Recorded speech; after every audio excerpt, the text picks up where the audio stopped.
Love never gives up. Love cares for others more than for itself. Love doesn't want what it doesn't have. Love doesn't strut, doesn't have a swelled head, doesn't force itself on others, isn't always me first, doesn't fly off the handle, doesn't keep score of the sins of others, doesn't revel when others grovel, takes pleasure in the flowering of truth, puts up with anything, trusts God always, always looks for the best, never looks back, but keeps going to the end. That is 1 Corinthians 13 in the Message version. When you think of love, what's the first thing that comes to mind? Maybe you think of your first love. Maybe you think of your child, the first time you laid eyes on your firstborn and you instantly fell in love. I wonder if any of us have ever thought of love as a calling, that it's the actual purpose and reason that we were put on this earth, to love God and to love others. During this time of isolation, it's been tough. And there are a lot of things about corona, social distancing, isolation, quarantine, and all those other lovely words that I don't love at all. What I do love, though, is that during this time, I have learned that loving others is not a warm, fuzzy feeling.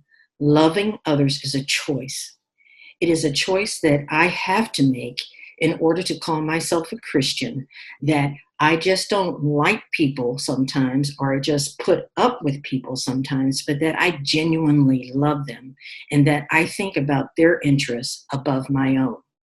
It is not always easy to love people. Think about the disciples themselves. Pretty motley crew. And for those of you who are singing Motley Crue songs, I'm sorry about that. But anyway, when you think about the disciples, you had quite a plethora of people. Think about your own family.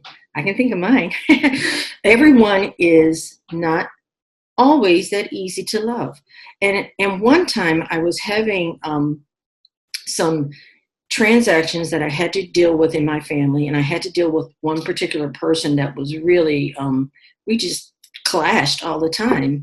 And I remember telling my husband, I said, if this person were not related to me, I wouldn't deal with them at all. And he looked at me very kindly and said, but they are.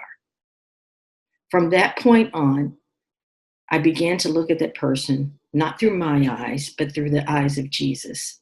I cannot tell you how that relationship has flourished and how God has blessed us just because I decided I really need to love this person. So I ask you to remember that God is love. Pick out the verses in the Bible that talk about his love. Love him. Love your neighbor as yourself. Love covers a multitude of sins. God is love. Remember that. And during this time that hopefully will soon be at its end, ask God to help you love those that just make it a little trying sometimes, but also ask him to make you lovable.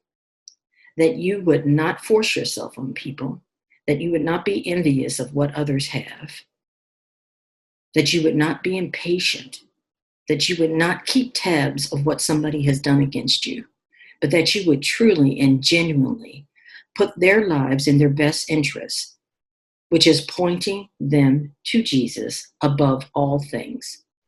So as we end this time of isolation and get back to in-person services, please remember, love God, love others as yourself. And while you're at it, remember, it's your purpose, it's your calling to love one another. Special shout out to fathers this weekend. I want to really say something to thank God for my brothers who were amazing fathers, for my son-in-law who is a great dad, and of course for my husband who has been an amazing dad to our 4 children. I also want to thank God for my father who gave me life, who gave me his incredible metabolism. Yes, that's a good thing to have. He also gave me my long legs and also gave me a work ethic that just put things aside.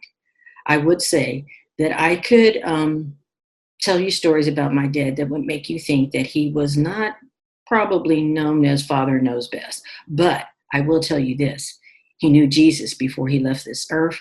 And for me, that makes everything about Father's Day such a blessing. So, shout out to everyone, and a special shout out to the dads who are waiting for that day when that little one calls them dad.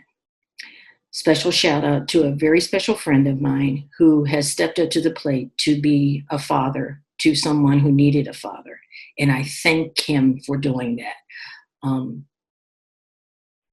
Special shout out to all those men who have answered the call to be godly men and be fathers to those who need fathers. We thank you. And we thank you so much for our Heavenly Father. Have a great day. Be blessed.